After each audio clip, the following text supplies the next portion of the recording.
Hello students, welcome back to my channel S Goyal mathematics. Students, आज हम mathematical methods में 2016 में आया हुआ ये क्वेश्चन सॉल्व करने जा रहे हैं। ये क्वेश्चन है आपका लीजेंडर्स पोलिनोमियल एंड फंक्शन से, बुक है आपकी स्पेशल फंक्शन। लीजेंडर्स पोलिनोमियल पर आपके काफी लेक्चर हो चुके हैं, आप देखना चाहें तो देख सकते हैं, चैनल पर आपको प्लेलिस्ट मिल जाएगी। प्लस आप स्पेशल फंक्शन की प्लेलिस्ट भी देख सकते हैं, क्योंकि स्पेशल फंक्शन आपका मैथमेटिकल मेथड्स का पार्ट है। Plus Laplace transform new playlist देख लीजिए, वो भी आपका मैथमेटिकल मेथड्स का पार्ट है। और इनवर्स लाप्लास ट्रांसफॉर्म देख लीजिए, वो भी आपका मैथमेटिकल मेथड्स का ही पार्ट है। किसी को पता नहीं है इसलिए मैं बता देती हूँ, ठीक है। तो चलिए, तो देखिए स्टूडेंट्स, क्वेश्चन है हमारे पास इंटीग्रेशन में -1 to 1 ब्रैकेट में 1 - x² मल्टीप्लाई में pn dash dx is equal to 0 when m not equals to n and 2n multiply में n+1 अपॉन में 2n+1 when m equals to n। तो स्टूडेंट्स, हम इसको लेकर चलेंगे और ये वाला चीज प्रूव कर देंगे, ठीक है। तो सबसे पहले केस 1 हम लेकर चलेंगे कि when m not equals to n, ठीक है, ओके। तो when m not equals to n, तो हम इससे सॉल्व कैसे करेंगे? इंटीग्रेशन बाय पार्ट्स, जो कि आप छोटी क्लासेस में पढ़ चुके हैं 11th 12th में, ठीक है। इंटीग्रेशन बाय पार्ट्स में क्या होता है, हम फंक्शन मानते हैं, first function and second function. तो ये जो है हमारे पास 1 - x² pm डैश, इसको हम फर्स्ट फंक्शन मान लेते हैं। और जो ये हमारे पास pn डैश है, उसको हम सेकंड फंक्शन मान लेते हैं। pn डैश को सेकंड फंक्शन क्यों माना भाई जी? क्योंकि pn डैश का इंटीग्रेशन करना थोड़ा इजी रहता है, इसलिए तो हम आसान तरीका अपनाना चाहते हैं, ओके।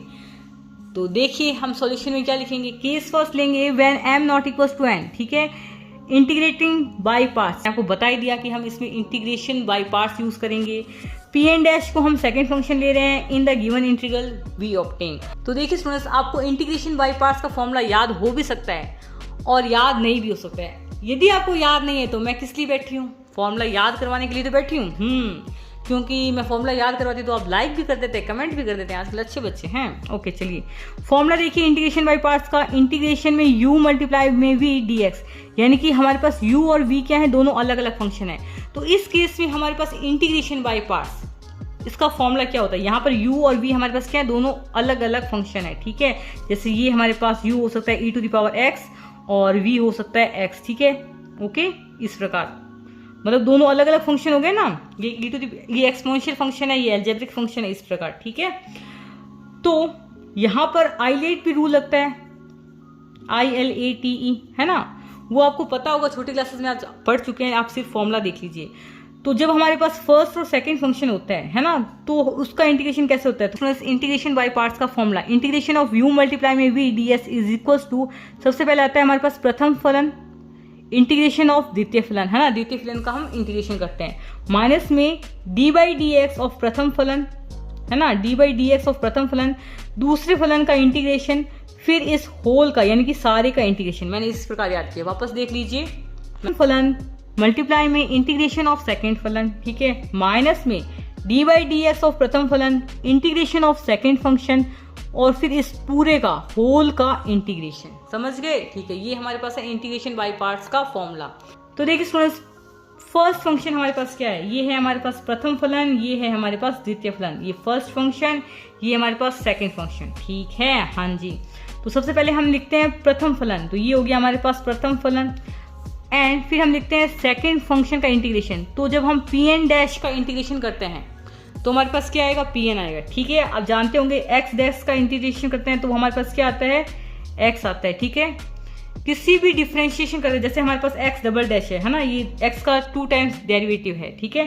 तो इसका इंटीग्रेशन हम करेंगे तो हमारे पास क्या आएगा, x का एक। इसी प्रकार जब हम x डैश का इंटीग्रेशन करेंगे तो हमारे पास क्या आएगा, x आएगा। ये आप छोटी क्लासेस में पढ़ चुके हैं, लेकिन फिर भी मैं आपको बार बार बता रही हूँ। तो देखिए स्टूडेंट, जब आप pn डैश का इंटीग्रेशन करेंगे तो हमारे पास आएगा pn, और हमारी लिमिट कहाँ से कहाँ तक जा रही है, लिमिट हमारी जा रही है -1 to 1, इतना आप समझ चुके हैं। ओ माइनस इंटीग्रेशन में इंटीग्रेशन हमने लगा दिया -1 to 1, ठीक है। अब यहाँ पर देखिए d/dx ऑफ u, ठीक है, यहाँ पर इंटीग्रेशन x के रिस्पेक्ट में है, तो ये हमने लिया d/dx ऑफ u, हमारे पास क्या, यानी कि फर्स्ट फंक्शन है हमारे पास 1 - x² मल्टीप्लाई में pm डैश, तो ये हमने लिख दिया 1 - x² मल्टीप्लाई में pm डैश।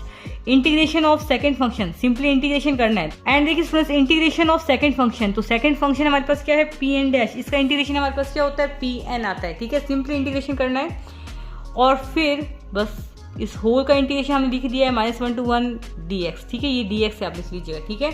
यहाँ पर आप लिमिट नहीं लगाएंगे, ओनली सिंपली इंटीग्रेशन करना है पी एन डैश का, okay, integration of p n dash, okay. Students जब हम इसमें अपर लिमिट लगाएंगे यानी कि x की वैल्यू रखेंगे 1, तो ये हो जाएगा 1 - 1 का whole square p m dash p n, okay. तो ये 1 - 1 का स्क्वायर हमारे पास क्या होगा 0, और 0 की किसी से मल्टीप्लाई करूँ 0 आएगा। यदि हम इसमें लोअर लिमिट लगाएं, इसी प्रकार स्टूडेंट्स जब इसमें हम लोअर लिमिट लगाएंगे यानी कि 1 - -1 का होल स्क्वायर, लोअर लिमिट हमारे पास क्या है -1, यानी कि x की जगह आपको रखना है -1, ये हो जाएगा 1 - -1 का whole square p m dash p n. Students 0 की किसी से भी मल्टीप्लाई करो 0 आएगा, तो हमारे पास फर्स्ट वैल्यू आ रही है 0, ओके। नेक्स्ट स्टेप देखिए, ये देखिए हमारे पास माइनस है, ये हमने लिख दिया माइनस, इंटीग्रेशन है -1 to 1, ये हो गया इंटीग्रेशन -1 to 1, ठीक है।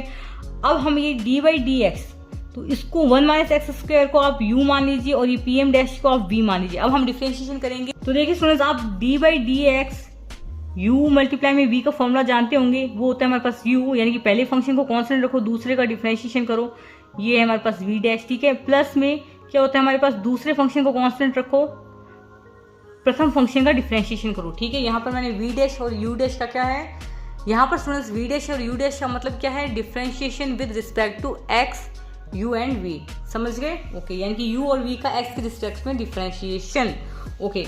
तो यहाँ पर देखिए स्टूडेंट्स u हमारे पास क्या है 1 - x², तो हमने इसको कांस्टेंट रख लिया। फिर ये जो हमारे पास v है यानी कि पी एम डैश, इसका हमने क्या किया डिफरेंशिएशन किया, तो वो हो गया हमारे पास पी एम डबल डैश। फिर यहाँ पर देखिए स्टूडेंट्स हमारे पास प्लस आता है, ठीक है, प्लस आता है। फिर देखिए हमें क्या करना है स्टूडेंट्स, हमें u का डिफरेंशिएशन करना है, ठीक है। अब यहाँ पर हमारे पास प्लस का साइन है, u का डिफरेंशिएशन करेंगे, यहाँ पर 1 हमारे पास कांस्टेंट है, तो इसका डिफरेंशिएशन करेंगे हम विद रिस्पेक्ट टू x, तो इसकी वैल्यू हमारे पास 0 हो जाएगी। और -x² है ना, -x² का डिफरेंशिएशन करेंगे विद रिस्पेक्ट टू x, तो वो आएगा हमारे पास -2x, ठीक है। और फिर हमारे पास पी एम डैश क्या रहेगा, कांस्टेंट रहेगा, ठीक है। तो ये प्लस की मल्टीप्लाई करेंगे माइनस से, तो माइनस ही होता है, तो ये होगा इस प्रकार माइनस में 2x P m dash multiply में ये पी एन और ये dx, समझ गए अब, ठीक है। ऐसे मत करना मैडम जी, यहाँ पर माइनस का साइन कैसे आया, इसका डिफरेंशिएशन किया ना तब आया। तो देखिए स्टूडेंट्स आपको लीजेंड्रेस पोलिनोमियल की इक्वेशन याद होनी चाहिए, वो हमारे पास क्या होती है 1 - x² pm double dash -2x pm dash plus m + 1 pm is equal to 0। तो इसको इससे कंपेयर कीजिए, तो देखिए यहाँ पर हमारे पास क्या है 1 - x² pm double dash minus में 2x pm डैश, यानी कि इतनी वैल्यू आ रही है हमारे पास यहाँ पर। हम इसको लीजेंड्रेस इक्वेशन से कंपेयर करें तो हमारे पास 1 - x² pm double dash -2x pm dash की वैल्यू आती है। इसको आप ये जो हमारे पास ये जो m + 1 pm है ना, इसको आप उधर भेज दीजिए, तो हमारे पास इसकी वैल्यू क्या आ जाएगी, देखिए इसकी वैल्यू आ जाएगी this is equal to minus में m + 1 pm, यही तो होगा ना।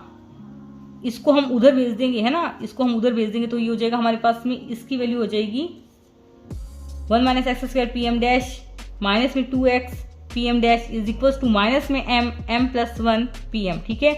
तो इसकी जगह हम लिख देंगे माइनस में m + 1 pm, ठीक है, और एक माइनस हमारे पास यहाँ पर पहले से ही। तो देखिए स्टूडेंट्स हमने यहाँ पर वैल्यू रख दी है माइनस में m + 1 मल्टीप्लाई में pm, ठीक है। अब स्टूडेंट्स यहाँ पर ये माइनस और ये माइनस मिलकर बन जाएगा प्लस, ठीक है। और यहाँ पर देखिए स्टूडेंट्स m + 1 हमारे पास कांस्टेंट है, यहाँ पर integration with respect to x है, ठीक है। तो यहाँ पर ये जो pm है वो हमारे पास x का फंक्शन है, और जो हमारे पास ये pn है वो भी हमारे पास x का फंक्शन है। तो इंटीग्रेशन के अंदर हमारे पास ये आएगा pm एंड pn, बिकॉज दोनों ही हमारे पास x का फंक्शन है, और m + 1 कांस्टेंट है, इसको हमने इंटीग्रेशन से बाहर लिख दिया है। तो ये हो गया हमारे पास नेक्स्ट टर्म m + 1 इंटीग्रेशन में -1 to 1 pm pn dx, okay. तो देखिए स्टूडेंट्स अब आपका यूज होगा orthogonal property of Legendre's polynomial. ये इंपॉर्टेंट है आपकी प्रॉपर्टी, ये 1 नंबर में भी पूछ सकते हैं, प्लस इसका प्रूफ भी आता है। तो प्रूफ देखने के लिए आप प्लेलिस्ट देख लीजिएगा लीजेंड्रेस पोलिनोमियल की। तो orthogonal property of Legendre's polynomial हमारे पास क्या होता है, integration of -1 to 1 pmx pnx dx is equal to 0 होता है if m not equal to n, और 2/2n + 1 होता है if m equal to n। तो ये आप साइड में लिखेंगे अपनी कॉपी में, ठीक है। तो इस स्टेप के बाद हम क्या लिखेंगे, तो स्टूडेंट्स इस स्टेप में हम लगाएंगे orthogonal property of Legendre's polynomial. तो उसकी वैल्यू हमारे पास क्या होती है, देखिए 0 होती है when m not equal to n, और 2/2n + 1 होती है if m equal to n। तो यहाँ पर m m+1 के मल्टीप्लाई में लिखेंगे आप ये वाली टर्म, तो ये लिख दीजिए। तो ये m+1 के मल्टीप्लाई में हमने लिख दिया 0 when n not equals to m, ठीक है, हमने इसी की वैल्यू लिखी है bye orthogonal property. m+1 multiply में 0 when n not equals to m, 2/2m+1 when n equals to m। यहाँ पर आप m की जगह n भी लिख सकते हैं, लेकिन हमने थोड़ी सुविधा के लिए यहाँ पर n की जगह m लिखा है। वैसे n इक्वल्स टू m बराबर ही है, तो उससे कोई ज़्यादा फर्क पड़ने वाला नहीं है, लेकिन क्योंकि हमें क्वेश्चन में यहाँ पर m दे रखा है तो हम यहाँ पर m ले लेते हैं, ठीक है। अब देखिए m+1 की आप 0 से मल्टीप्लाई करेंगे तो हमारे पास क्या आएगा, 0 ही आएगा। जब आप m+1 की इससे मल्टीप्लाई करेंगे तो हमारे पास क्या आएगा, देखिए 2 मल्टीप्लाई में m+1 अपॉन में 2n+1, ठीक है। यहाँ पर n की जगह हमारे पास m है when n equals to m। तो ये हमारे पास वैल्यू किसकी हो गई, बताओ। ये वैल्यू है हमारे पास इंटीग्रेशन में -1 to 1 - x² pm' dx की, ठीक है। ये स्टेप आप यहाँ लिख लेना। So thanks for watching this video by SQL mathematics. Thank you.